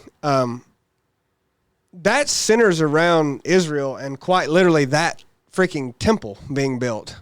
I mean, that's what a lot of stuff has to be viewed through the lens of to understand geopolitically foreign policy. It's what Israel's going to do. It's crazy. It is crazy, dude. Yeah. Like, how could you even dream this up? It doesn't make sense why it is that important. No, I mean, other than if it's being influenced by. Yeah, it's when you look at it, like, it's not hard to come to the determination like something otherworldly is going on with this situation here. And the Jewish people. Yeah, It's because Jewish people. the Like, Jewish people, in and of themselves, you have a people who can trace their lineage back to like ancient times, right? And they have been persecuted and completely dispersed across the face of the earth for how long? I mean, how long were they dispersed? I mean, It goes back to the beginning. Yeah, I mean, it was a whatever. How maybe over 1,000 years they were dispersed. Not only were they dispersed, but there have been multiple occasions where they have been wholesale slaughtered, like literally. With the Holocaust, especially, they have been made every effort to wipe this, if you could call it a race of people, off the face of the daggone earth. And after all that, they came back together, and now they have their own nation again, and the whole world is focused on them in their little tiny sliver of land. Yeah. It is unbelievable. Yeah. I mean, yeah. Well, dang, Chili. Busted that freaking news channel, man. Hold on, I'm not Put you in done. charge of that. We want to kick it over lastly to Corn and Chili with sports. Oh my God. Shohei Ohtani, the Japanese-born Major League Baseball player for the Los Angeles Dodgers, has just finished the first 50 home run and 50 stolen base season in MLB history. Back to Dang. you, Chad. 50 home runs and 50 stolen bases In 1 year, yep, that's my complete news broadcast. in one season. Yep. What position does he play? Well, he's also one of the first. He pitches and plays in the outfield, so he's a pitcher too. At the same time? He's a utility player, Bubba. He's Yeah. a utility. Where's this player. guy from? Japan. Okay. He's from Lesbian. Lebanon. Japan ain't Dang. nowhere near Israel. Pretty sweet, man. I'd like to visit Japan one day. I wouldn't. I would. I would. So, if you guys don't know, we have a Patreon. What do you call it? A Patreon page Yeah. where our people who want to support us go and support us. And we try to give back on Patreon. And we post a lot of extra content, behind the scenes stuff on Patreon. 3 Sundays a month, we teach Resurrected on Patreon, which is an hour-long live call at 8 p.m. Eastern on Sunday night, 3 Sundays a month. And I don't know, it's really awesome, the community that we have over there. And every time I get to log on and be a part of Resurrected, I'm always so thankful, man. So once a week, we take a question from our patrons. And Cornbread, what you got for us this week, man? This is coming from Adam Wellbon. He says, would love to know your thoughts either on the podcast or Resurrected. How do we know if our passions in life are idols or not? Seems like having relentless and unwavering dedication to achieving our goals, even spiritual ones, can be made idols. And he references Matthew 10:34 through 39 is what spurred his question. I'll read that. Matthew 10:34 says, do not think, this is Jesus talking, do not think that I came to bring peace on earth. I did not come to bring peace, but a sword. For I have come to set a man against his father, a daughter against her mother, and a daughter-in-law against her mother-in-law. And a man's enemies will be those of his own household. He who loves father or mother more than me is not worthy of me, and he that loves son or daughter more than me is not worthy of me. And he who does not take his cross and follow after me is not worthy of me. He who finds his life will lose it, and he who loses his life for my sake will find it. Okay, yeah, I see how that can I think into the that. last two verses especially. Yeah, so how do we, and I'm going to let Biscuit comment on this first. Uh-oh. How do we How do we know that our passions aren't becoming idols in our lives? You got anything on this, Biscuit? I'm just wondering because we haven't got to hear from you. I know there hasn't been a big opportunity for you to join in on the conversation, and I know the listeners are going to be really ticked about that. Do y'all ever read the comments? If you read the comments on these podcasts, everyone talks about Brooke. They're like, Brooke should be on the podcast every week. Well, there's other comments too about how I am dismissive of you and I'm lucky to have you as a husband and I don't deserve you. So don't forget those comments too. Lucky to have him as a husband. I do agree. I am very lucky. The viewers love you. They love your opinions. They love your insight, your honesty. They love everything about you, Boo Boo. So I wanted to give you some opportunity just to talk on this real quick if you have anything. You ever notice how uncomfortable it makes corn?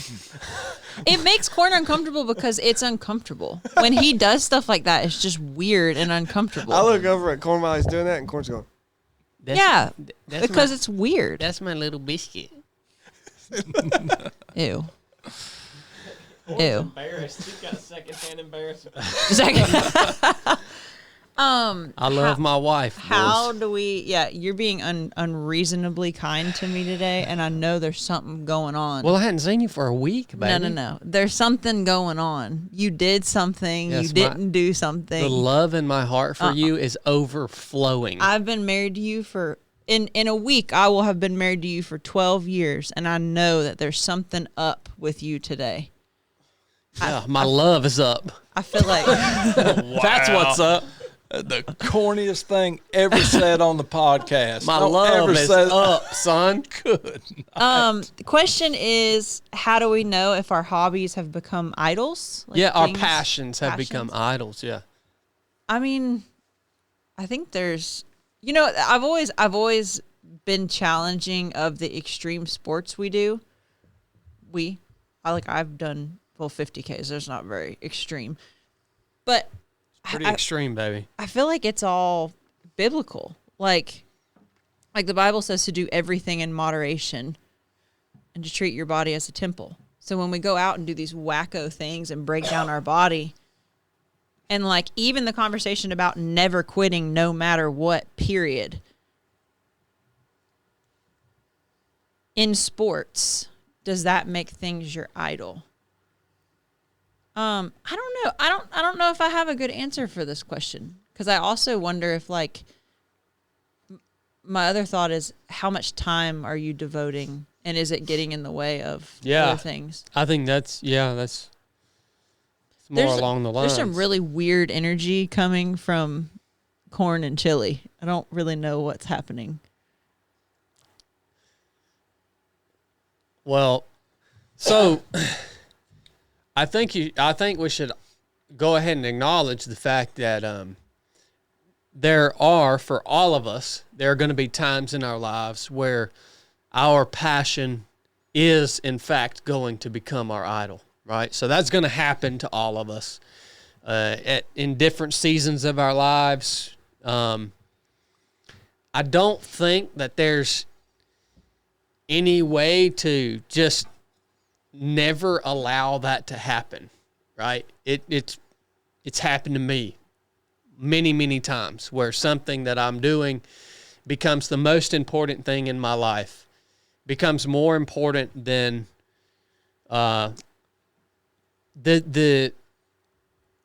time that I'm spending with the Lord in prayer or reading His Word or doing what He's called me to do, right?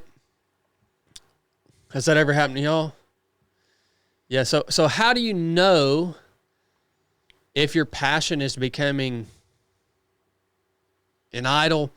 Well, a lot of times you're going to be blind to that. It's gonna happen, but it's gonna feel good, right? Because it's what you're passionate about at the time, whether it's running or shooting or cars, or a lot of times you're going to be blind to that. So you're not going to be able to recognize it on your own, which I think is why it's good to have brothers or sisters around you that can kind of maybe point that out to you or maybe say something that might make you think about you know what? Am I becoming consumed with this thing for selfish reasons, right? Am I becoming consumed with this thing so that, you know, I can achieve what I want to achieve for my own purposes or for my own glorification? And it's good to have people around you that maybe can help you think about that, or you know. And then another thing that we have is the Holy Spirit, which is our helper, which in a lot of situations, when something is becoming an idol in your life, the Holy Spirit's gonna convict you of that internally, right? And you're going to feel that, and then you're going to have the choice to respond to that and to repent and kind of fix yourself or not. So I think those are two ways: the people around you, and then also the power of the Holy Spirit in you to convict you of whatever the thing is that you're idolizing. And then, you know, that's your prompt to straighten up a little bit. You know what I mean? Because you're not always going to be able to see it. Boo. Are there like definite times in your life where you can look back and like identify that that's been a thing for you? Yeah, I mean, I think that there have been times where I have idolized fitness. What did that look like running for you? Like, what was your indication? It would be all that I thought about. Like, from the time I woke up, you know, that was my first thing I was thinking about. What do I need to eat this morning to be able to get ready for my training block that I'm going to put in, and then putting in that training block, and then how do I need to rest and recover, and then evening time, okay, what's coming tomorrow? What do I need to do? And like, I'm just all consumed with that, right? I mean, I think there's been times that even my blue Land Cruiser, I believe I've idolized that thing for a season in my life. I was like way too attached to that vehicle, you know? And it just looked like obsessing over it. Like, what can I do to this thing? Like, does it need a lift kit, a paint job, of tires, wheels, you know? Who's looking at me while I'm driving it? You know what I mean? So it's like, what's consuming you and your thoughts, and what's driving your actions and that type of stuff, right? That makes sense. Who else has something on this topic? It did make sense. Okay. Who else has something on this topic?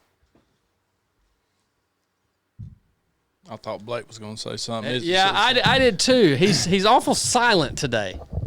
Well, I'm also keeping track of our super chats. Well, but here. you're the master multitasker, man. Rhyming name. Go ahead, Brooke. I was going to call Chili out that this is like his forte. Like, your story on this is epic. Yeah, I've talked about this a lot. I ain't going to go through it all again. I mean, I've idolized running to the max, but I don't really have much to say on how to how to recognize and prevent it, is what he's saying. Like, what are the signs that you're doing it? No, he didn't ask for any specific signs, but go ahead and bust them off. No, I mean, I'm asking, like, is that what his question is? I want to try to answer. I don't think I can answer it. He just said, how do we know if our passions in life are idols or not? Yeah, I think what Chad said, you have to try to evaluate it and check it and need people in your life to help you. I mean, the problem with that is you're not going to think that you're doing it for a really long time.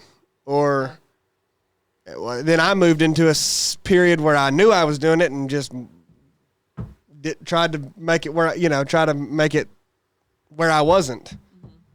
I don't know how to, other than those things that we've already talked about, I don't know. It's very tough because you're going to be the person who's doing it And for a long time, you're not going to notice it just flat out. And then when you do, you're going to try to just recognize that you're doing it. Try to recognize, like, evaluate yourself. I don't think we get up in the morning and think, what am I, like, I ask myself a lot of questions constantly. And I think the more we can do that about ourselves, the more we'll prevent things like that. The more we'll go, what am I thinking about all the time? And then you go, well, what am I thinking about? Well, what I'm going to eat to run better, and then how long my run's going to be, and then how many strides I should do after I run, and then the recovery I should do after I run, and then what my run tomorrow is going to be, and then the context of the week that I'm in, and then I'm going to think about the race that I'm doing. It's like, well, okay, that's what I've thought about today. If you actually ask yourself those questions and then list off honestly what you're thinking of, it's pretty obvious.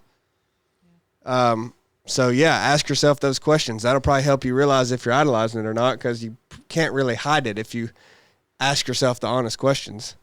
I feel like I've idolized work, and I think work can become a passion for me.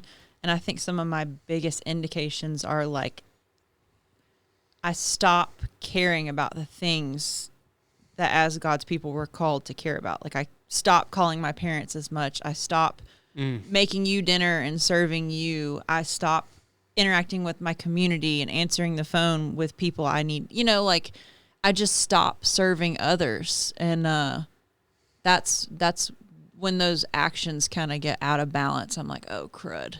You know, something's off. It's good, boo-boo. Blake? Well, I don't think we can really recognize those things about ourselves from ourselves. Like, I think we have to, that has to be something, you know, maybe that you're always aware of, and through prayer that God would show it to you. Like, you know, if I were to ask all of us here, like, what's something you're doing wrong, you shouldn't be able to answer it, because if you know you're doing it wrong and the conviction's in your heart and God's changing your heart, then you should stop doing it. But so that's a different matter than like, I know that I struggle with this sometimes. Like this is just a reoccurring thing and I'm always having to fight against. That's different than what am I doing wrong? And so when you realize like maybe you don't know that it's an idol or something, I think through prayer, God can reveal that to you. And when he does, you have to have the courage and willingness to do something about it, because you can't trust 500 different people's opinions. Like you can't know that many people. There's a few people that you can know well and trust their opinion that could share something with you that would help you recognize that. But like you get so much input, you can't know and trust that much input. No. So there's a couple people you can know, and then aside from that, it's God changing somebody's heart. Like that should be our prayer for each other and for everybody else, and our prayer for ourselves, that God changes our heart. And that's when we realize, oh, this is an idol. Oh, I shouldn't be doing this. I didn't realize that was wrong or a sin, or so. That's what I would add. I like what Brooke said about her job. Maybe she idolizes her job sometimes and doesn't do the same responsibilities that she knows maybe God's wanting her to do. You know, so many times we think sacrifice is being away from those things to make more money or to further our careers. It actually sacrifices the opposite of that. You're supposed to take something and go to something that's more important. And it's more important to be with God and to do things that you know God's wanting to do. When you're unwavering and doing those things that aren't as, you're the one teetotally messing it up. You're not sacrificing anything. You're only doing what you want to do. You're not sacrificing God. The God's more important. Period.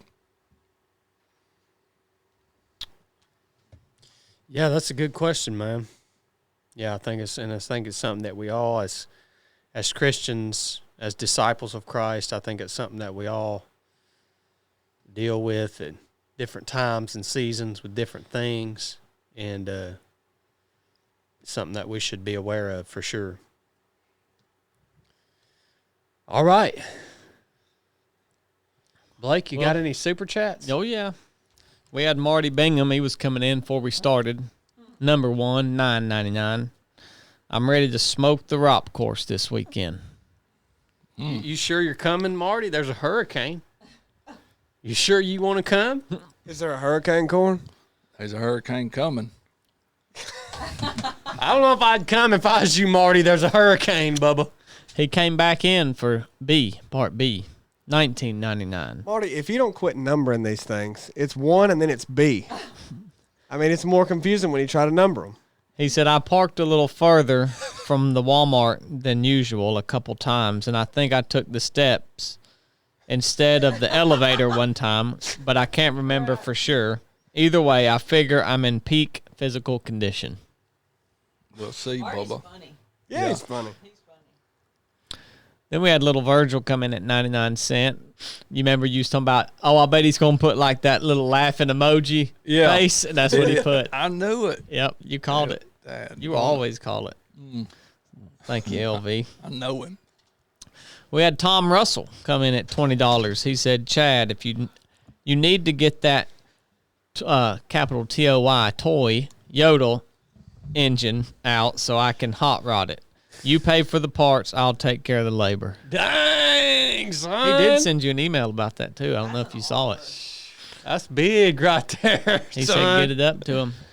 Yep. Dang, So. I appreciate that, Tom.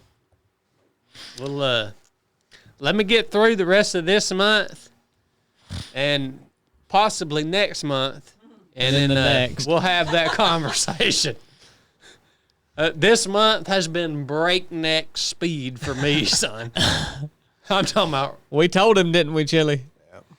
Yeah, and I told you what cornbread did to me too. Yeah, We- but dude, we tried to tell you months ago when we were driving to a speaking engagement. We tried to tell you, dude, September's going to be rough. Oh but- yeah, you guys make sure. And you said, don't talk about September. You make sure you remind me. Literally, we wake up Sunday morning in the hotel room, and cornbread, we're sharing a hotel room, and like no sooner than my feet hit the ground on Sunday morning, cornbread says, "You got 3 more days of traveling left, don't you, Bubba?" Me and Blake brought it on back to the house. Yeah, I appreciate that, Corn. We had Chad Bennett come in at $5. He said cream pie. There you go. Yeah, that's how we all Thanks, exhaled after that. We all went, Thank you, Chad. I did. We had Red Wrecker 1023, $10. Rusty from Winder, Georgia here. I'm old like cornbread, but he is an inspiration to me. Thanks for all y'all do. thank you, Red Wrecker. That's cool. We had Deplorable Lawn Guy 92, $4.99. Bishop, count the money. Cornelius, get the turkeys. There you go. Thank you, deplorable long guy. Hey, it's a long time till turkey season, man. We're getting on deer hunting mode right now. I'll bet you $1,000 I'll smoke you turkey hunting. Dang. Okay. I know you believe that. Yeah, I'll take that bet. Okay. Take on it. Yeah. What's the terms? Oh, Corn, you're nuts. Yeah, you need to write. We need to write these terms out though, so Okay. it don't Blake- happen like Blake's it did last gonna, year. Blake's gonna ride them. Yeah, yeah. because last year didn't even count, or this year didn't even By count. golly, it did too. Corn, you got can't beat. You Yeah, can't it be counted. doing that, Corn. It You- did count. I told you. Oh, I di- thought you didn't have $1,000, Dude. Bubba. Not Yeah, for CrossFitting. yeah. He heard you say that you was about to give him a bonus, so now Yeah, he's got $1,000. Now he's wanting to bet. yeah. You're a dang gambler, Corn. DJ Terry D done busted you. Marty Bingham come in at $9.99 with nothing to say. Thank you, Marty. Dom Beeps $10. Chad and Chili do it 2024. No fats, no quitters, no problems. Amen to that. Thank you, bro. Don. Thank you, Don. We had Quan West come in at $19.99. Said Godspeed. There you go. Thank you, Quan. We had Red Lightning come in with nothing to say at $99.99. Son. Thank you, Davis. Thank you, Davis. $99.99. Thank you, buddy. We had Jordan come in at $4.99. Keep up the great work. Thank you, Jordan. Next time, give a little more money, Bubba. Oh, Chad. He sounded like Jesse Duplantis. I mean, when you follow up a 99.99 super chat with a 4.99 super chat, it just kind of makes you perturbed, you know? He ain't never gonna get his jet. It just kind of perturbs you, you know? Golly. Creflo Dollar. We had Ryan come in at $19.99. New studio looking slick. Shout out to Chili for building those chairs. Yeah, he built two. Well, actually, I helped Chad. him build 2 more chairs today. Yeah. Thank you, Ryan. Yeah. We had Travis Van S at Remember $9.99. him? Needed to heart this today. I have been silently quitting on getting back into shape. Love you guys. Yeah. Thank you, Thank you, Travis. Travis. Get after it, Travis. Come on, man. We had Chelsea Blake come in at $19.99. I'll never forget y'all's words on the basic course. Seek finish lines, or is each day a starting line. Haven't had a drink since July 1st. 4 weeks of no smoking, and did my first pull-up set in 7 years. Thank you for your Dang, mindset. That's big. big, Eric. I've Thank been you, wa- Chelsea. I've That's been- awesome. I've been waiting to hear from you, Chelsea. It's been a while, so you just been getting after it. That's awesome. That's good to know. That's big. We had Justin Milford come in at $10. He said, Man. He said, I quit. Sorry, guys. I had no choice but to be selfless to be there for my cousin's wedding. I hope y'all understand. I let y'all down. I'm sorry. Love y'all. Thank you, Thank you, 10 Tin man. Man. Thank you, Tim, man. Dom Beeps, $5. How about the USS? No. Hold up. No, I got to go back to 10 Man's comment. 10 Man. Look, man.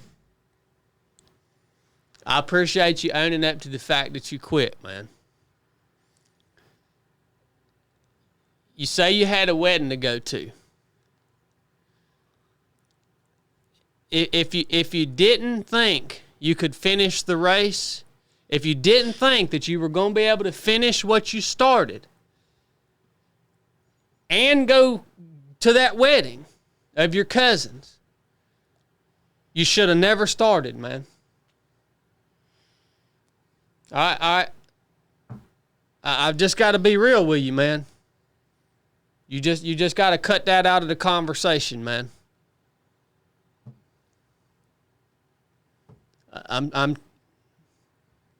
That's what I got to say about that. I'm telling you this, man, because look, Tim, man, I care about you, man. But that ain't gonna work, Bubba. Carry on. Who was that after that? Dom? Dom Beeps, $5. How about the USS Liberty incident? Doesn't seem like something allies would do. I don't know nothing about that. Yeah. I don't know nothing about that either, but we appreciate you bringing that up, man. Yeah, I forget Check what it that out. is. Thank you, Dom. Thank you, Dom. We had the Sooner guy, 44, Must be gave from Oklahoma. $3.07. He said, asterisk, say in Sling Blade voice, I like me some biscuits. That's good. Must be from Oklahoma. That's good. Muscled Up Runner Greer, $9.99. Great show. God bless and love you. Thank you, Steve. Thank you, Steve. Thank you, Steve. Sean Wright, 20 pounds. I'm back. He's a Y'all Brit. miss me? I didn't think so.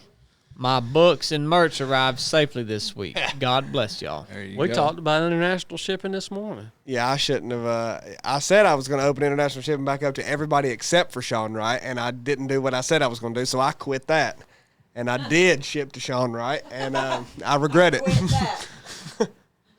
We had Carlton Percy, $5. He sent it's like this pear thing with a headband, like a sweatband on its head, and it's laying on its side. It says, "How's it going?" You Like it remember? wore out? Yeah. Yeah. You told me that wore someone out was pair. probably going to give out one. How do you know people are sending these things? Are these the NFTs? The emojis. No. Okay. No, but Corn has sat around at breakfast and said what little Virgil would post for the last 4 months, probably, and he's right every time. That's wild. And the last one we got is for Robert you. E. Lee. No, it's for Chad. Garrett Fab, $4.99. He says, just tuning in. The ROP is still on for this weekend, question mark? Who is this guy? Garrett Fab. Garrett. You know how some people try to be nice and say there are no dumb questions? Well, that's not actually true.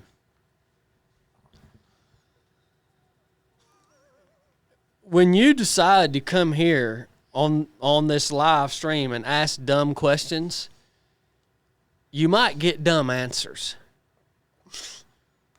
But luckily, I'm feeling peaceful today.